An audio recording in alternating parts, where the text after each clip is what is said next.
defense, in trade, custom union, visa liberalization, migration, whatever, connectivity, energy, whatever other aspect.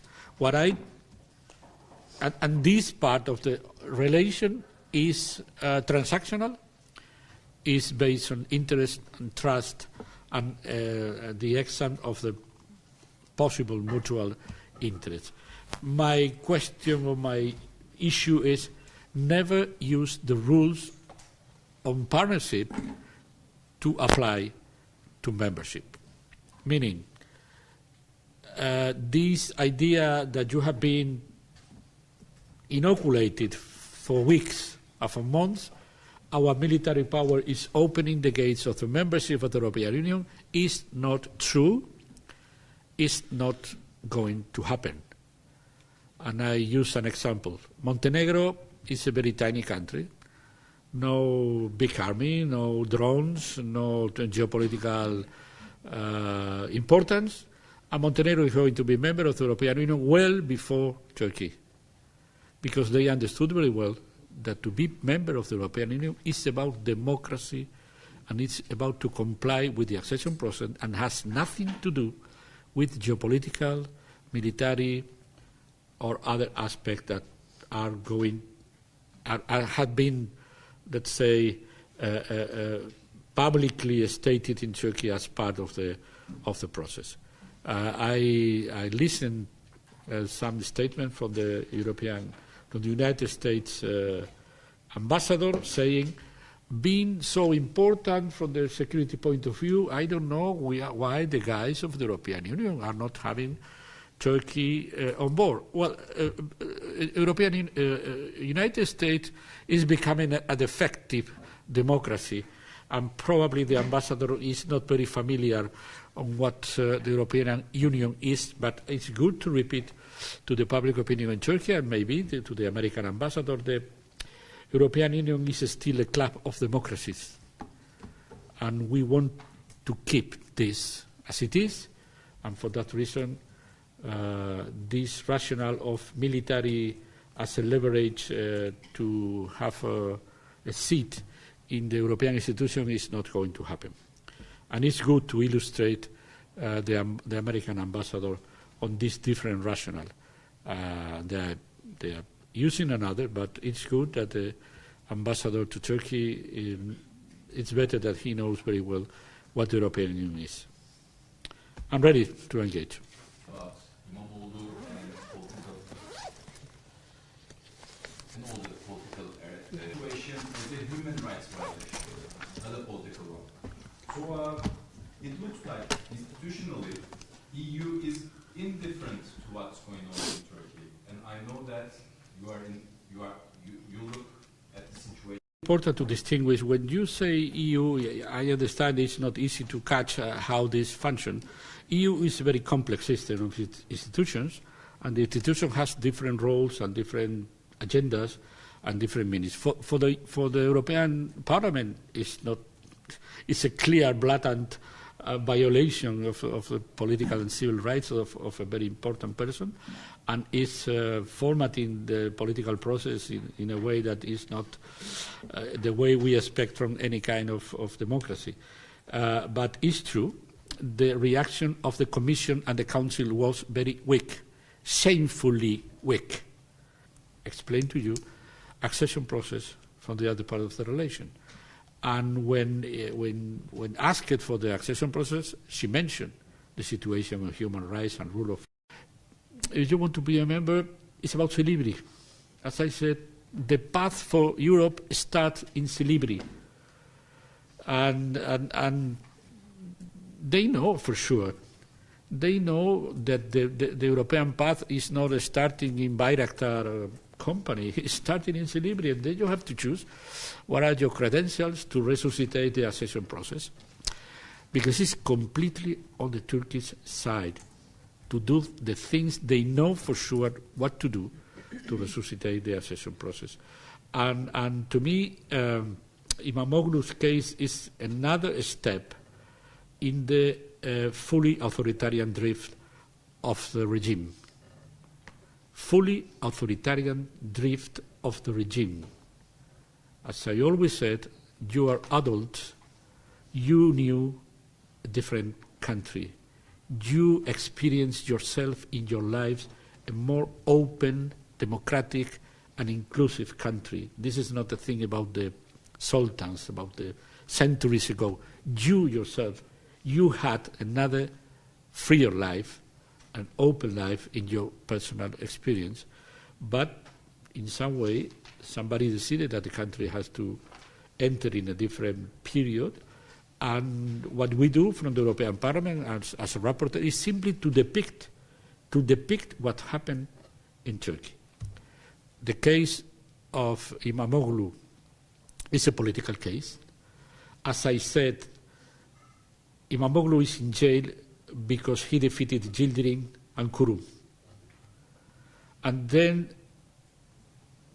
the government decided to send to Istanbul a third contender, using the judiciary to do the things that the other politicians were not able to do.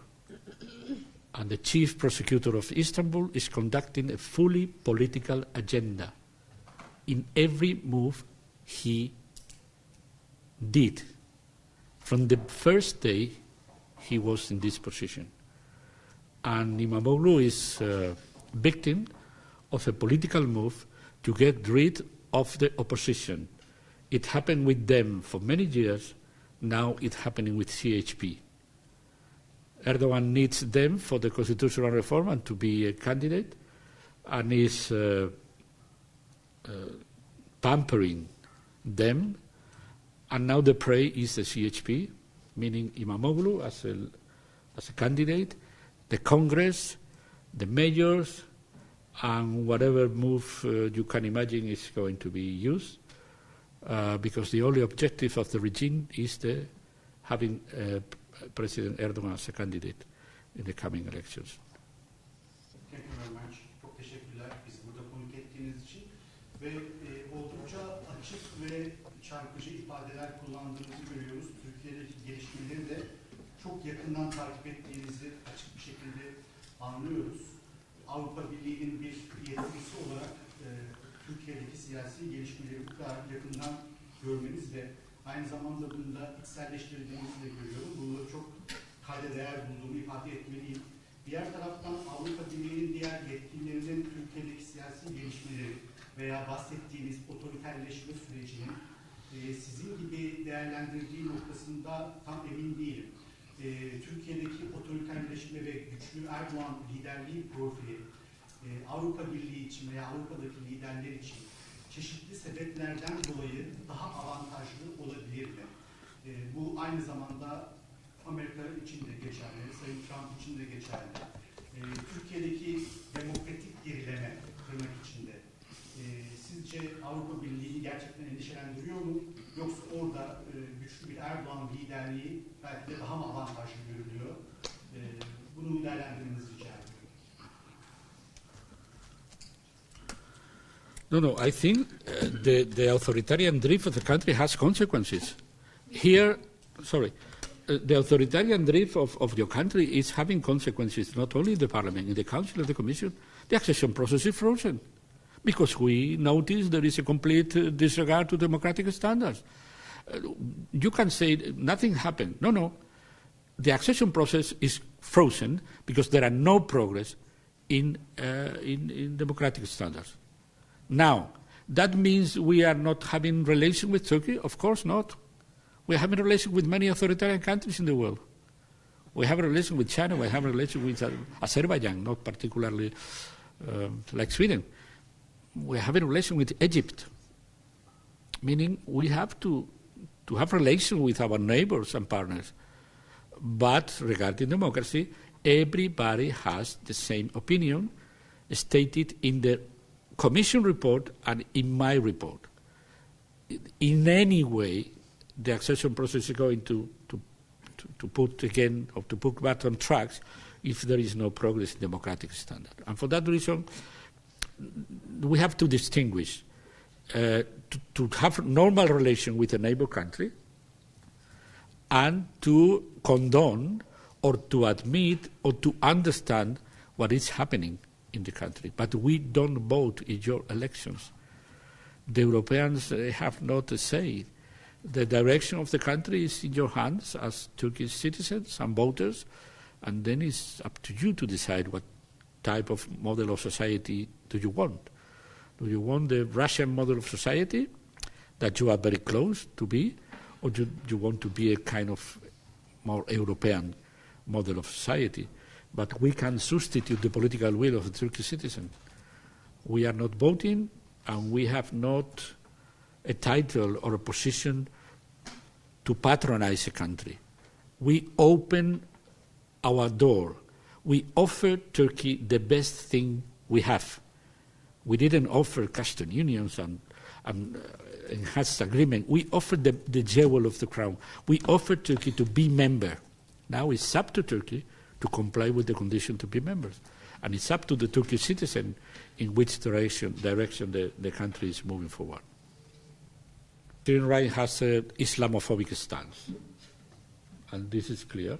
And on some reports regarding we have to terminate the relation with Turkey, we have to close the accession process, never Turkey on board of the European Union, these amendments always has been defeated, meaning there is a majority of the parliament, a solid majority for the moment, preferring to maintain the accession process frozen and not to terminate with the hopes of the civil society in Turkey about a future in Europe. What my colleagues are waiting for is for a political change. And when I say political change, I'm talking to change the parties, to change the stance, not only to change the parties, to really understand sincerely that to be part of the European family is to be part of the family of democracies. And the only way to be part of this family is to become a democracy. Whatever is the power, the party, the political party or the coalition in power. And for that reason, for the moment, despite this Islamophobic stance rising in Europe, for the moment in this parliament there is a solid majority that always refuted and refused these amendments saying we have to terminate with Turkey and consider Turkey only as a neighbor or a partner. And I wonder your answer. Do you think that EU, European Union, is too much involved in Russian-Ukrainian conflict in a context that European Union is less interested in other conflicts such as Gaza, I don't know, maybe Iran. We came from Turkey. In Turkey, everybody is talking about Iran. We came here to Brussels, but everybody is still talking about Ukraine. This is a good point. Well, there are obvious differences. We are interested in every conflict in the world, but the Ukrainian conflict or the aggression of Russia and Ukraine is geographically and politically closer than others.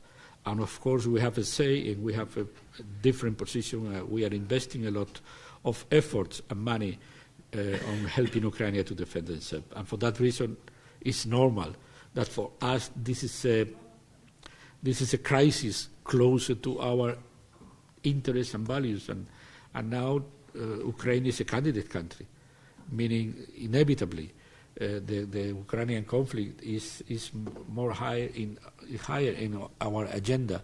But in any way, we dismiss what happened. We haven't been involved in Syria. We don't have say. We have problems with Israel. We are complaining. We are criticizing Israel for violating every single humanitarian and international law, at least the progressive family of this House. There is a lot of criticism, and there are the Minister of External Affairs are dealing with the fact of imposing sanctions or to suspend totally or partially the agreement we have with Israel. This is in the agenda because this is our part. We have an agreement with Israel, and we think, and many think in the Parliament, thinks Israel is violating human rights on a daily basis for years, and this is unacceptable.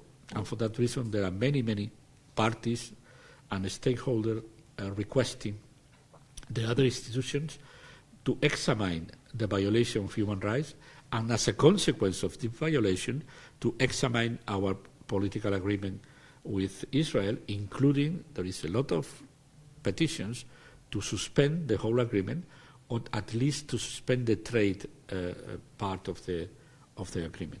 But okay, we are involved because we have an agreement with Israel. With Iran, we always defended the diplomatic solution, meaning we had a nuclear deal. Trump boycotted, and this has been good.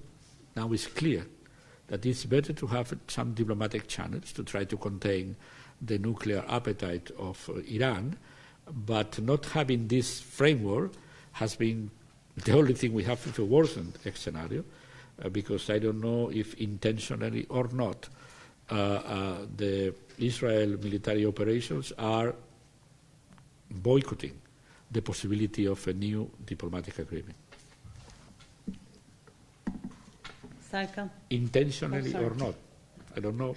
I don't know if it's a primary goal, probably not, but it's a clear consequence of this military operation. There's a colleague over there. Sarkan. Thank you very much. You have described Turkey, listening to the offers in Turkey, you can get rid of this decades of problem. How do you see down the CHP party, same time they're trying to... If there is a hope for the future of the Turkish citizens with Kurdish origins, it's in this kind of process. For that reason, I praise every stakeholder involved in the issue, from Bacelli to Öcalan, meaning I don't have a problem on praising Mr. Bacelli. Now, the question is, why now? Why there is a new peace process in a moment in which somebody needs some votes in the parliament to a constitutional reform?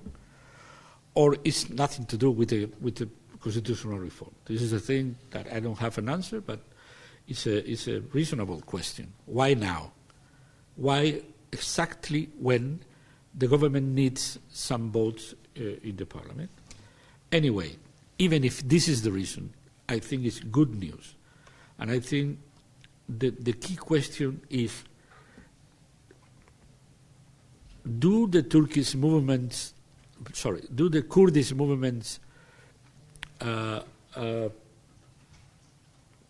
trust any kind of process not anchored in a democratic improvement of the country?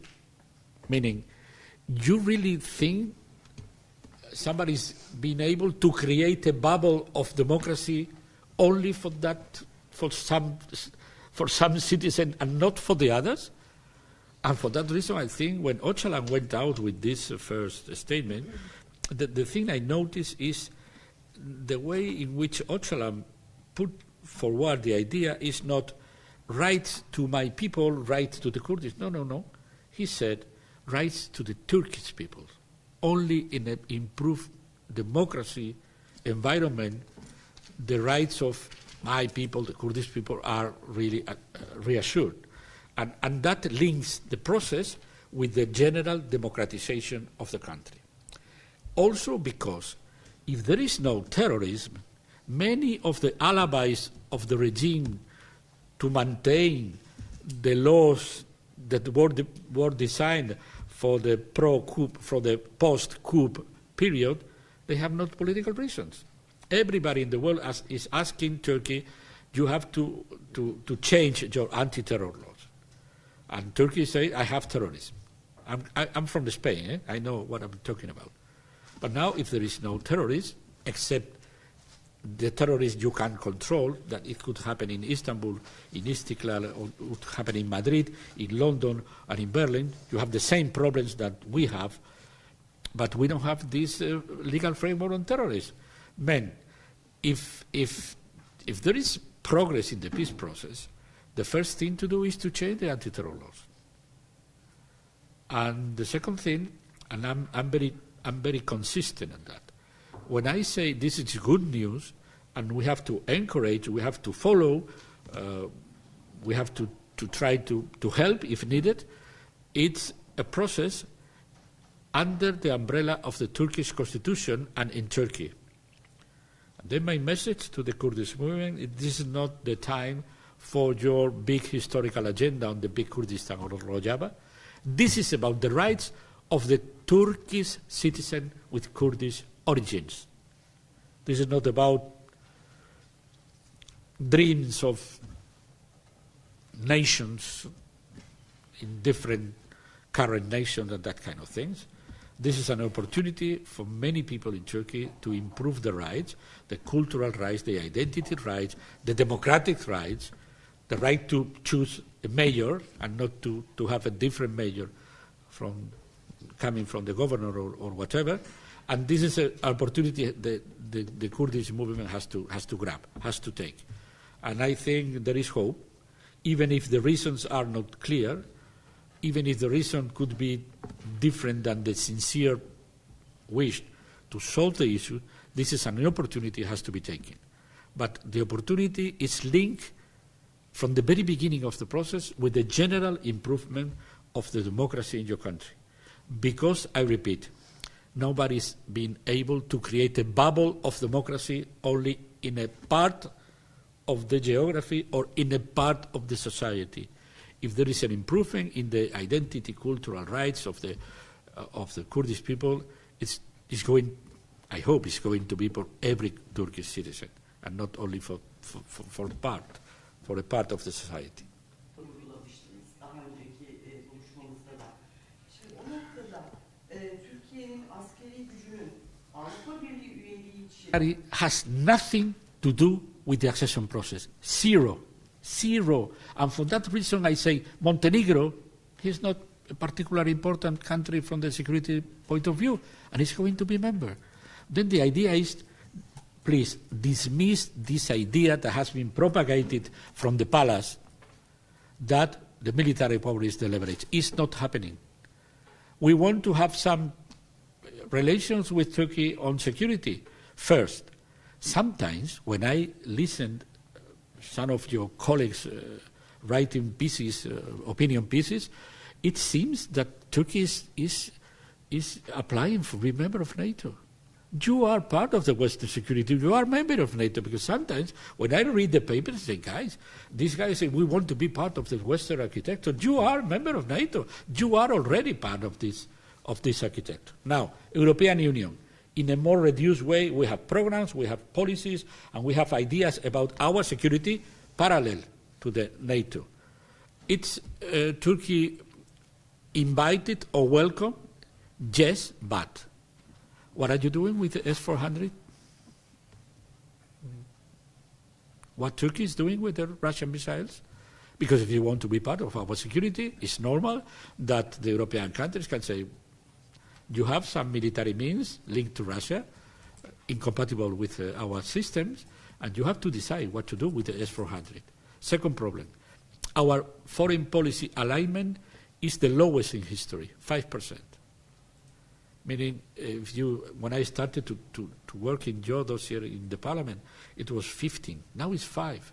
Meaning we have not alignment in our views of the world. You want to be part of my security and defense, but we have to align more, because if not, we are doing different things. Meaning, at the same time, you are, and the national, let's say the official narrative of the country is, we want to be part of Europe. You apply secretly for being part of BRICS. And we discovered that Turkey applies for being part of BRICS because an imprudent statement of a Russian official. You have to decide what kind of country you want.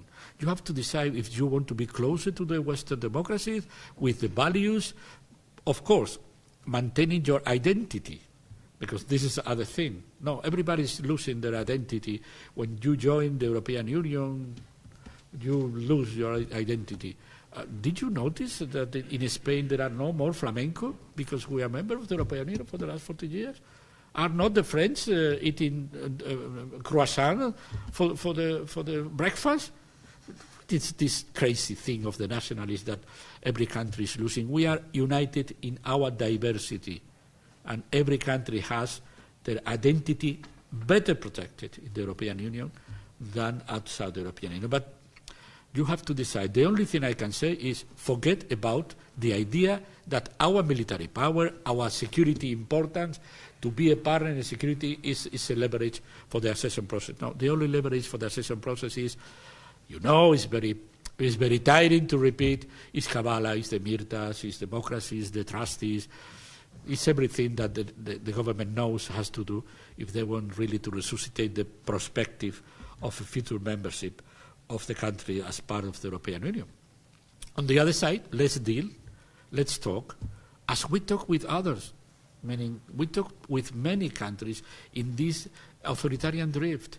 We have to talk with everyone in the world. But the big thing, the jewel of the crown that we offer to Turkey is the membership. And now it's on you to decide what is the model of society. If the model of society is compatible, okay, let's work in the accession process. If it is not, we want to have the better relation with Turkey as a neighbor and as a third country. And the more you are treated as a big partner, the less you are being treated as a candidate. When the European politicians went to Ankara and said, you are a very important partner, in a press conference, Turkey is very important partner, he's saying, or she is saying, but in any way, it's about democracy. Okay. We know the negotiations process with Turkey. There is also another hot issue for Turkish public when it comes to relations way to make it easier for Turkish citizens to get visa, or to make it even... Year 13 or 14, in which there are 6 or 7 benchmarks not having met by Turkey. When we deal with the migration deal in the year 16, it was repeated in the paper. We work in the visa liberalization, the complete liberalization, in the moment in which Turkey is meeting the 6 benchmark. One of them is anti-terror, data protection, Europol, police connection, and so on. But the citizens of Turkey are angry, are upset, and they are right. They are right. Because even not having a visa liberalization, because your government decided not to send to the parliament not one single piece of reform on these 6 things, and we can oblige the government to do, but the conditions are for everyone. Georgia wanted and worked for having the visa liberalization, and Georgia had the visa liberalization because they comply with the benchmark. Your government decided not to comply with 6 benchmark, and we are waiting for the country to deliver in 6 benchmark and to have the visa liberalization. Now, visa facilitation, meaning because there are no way to have visa liberalization complete, let's work on visa facilitation. And my reports and the Commission reports and the spirit of these houses in Brussels is to go to visa facilitation, or cascade visas, or multi-entry visas, or visas for business people if they are not detained. If they are not detained, it's good to have a business people having visas. If you put the Tusiad leadership in jail or not having the right to travel abroad is easy. But for the business people, for the student having a grant, or for the student in general, I think you are right for being upset. You are right to be upset with the European Union, with the deliveries of the visa, with the procedures, but I think you also can address your authorities to say, why are we begging for visa facilitation when the visa liberalization is at hand? Why are not doing 6 things that are lacking to not to be preoccupied about the time, about the moment, about the intermediaries, about, no. Let's do things properly, like other countries did.